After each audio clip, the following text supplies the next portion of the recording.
অবাধ সুষ্ঠু নিরপেক্ষ নির্বাচন অনুষ্ঠানের সবচাইতে বড় হাতিয়ার হলো নন পার্টি কেয়ারটেকার গভর্নমেন্ট, নির্দলীয় নিরপেক্ষ তত্ত্বাবধায়ক সরকার। যদি এটাকে বাতিল করে দেওয়া হয় তাহলে ফ্রি ফেয়ার ইলেকশন বাতিল হয়ে যায়। ফ্রি ফেয়ার ইলেকশন যদি বাতিল হয়ে যায় তাহলে ডেমোক্রেসিও বাতিল হয়ে যায়। এবং ডেমোক্রেসি এবং free fair election basic structure of the সংবিধানের মৌলিক স্তম্ভ। পঞ্চদশ সংশোধনীর মামলায় হাইকোর্টের বিচারপতিগণ বলেছেন যে পঞ্চদশ সংশোধনী বাতিল করে দিয়েছেন, বাতিল করে বলেছেন যে কেয়ারটেকার গভর্নমেন্ট সিস্টেম হলো বাংলাদেশের সংবিধানের একটি বেসিক স্তম্ভ।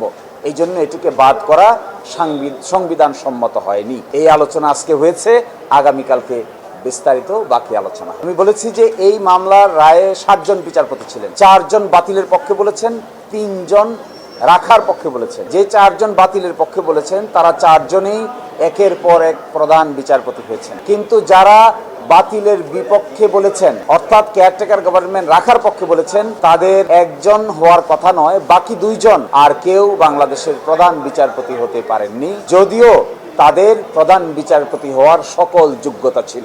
তাদেরকে সুপারসিড করা হয়েছে।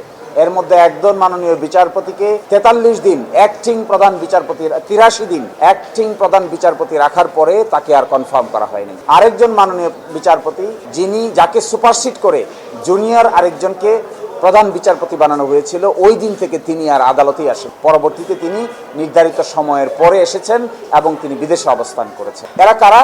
এরা সবাই তত্ত্বাবধায়ক সরকার রাখার পক্ষে রায় দিয়েছিলেন। যদিও এটা কাকতালীয়, কিন্তু এটি একটি কেমিস্ট্রি আছে। আমি বলেছি, আমরা পূর্ণাঙ্গ হিয়ারিংয়ের সময় বলবো, এটি এমনিতেই নয়।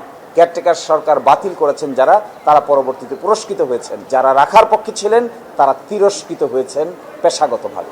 আমরা বলেছি, এটা দেখেন, এই বিচার প্রক্রিয়ার সঙ্গে হাইকোর্ট থেকে আপিল বিভাগ পর্যন্ত মোট 14 জন বিচারপতি জড়িত ছিলেন। এই 14 জন বিচারপতির মধ্যে 2 জন ছিলেন রুল ইস্যুইং বিচারপতি।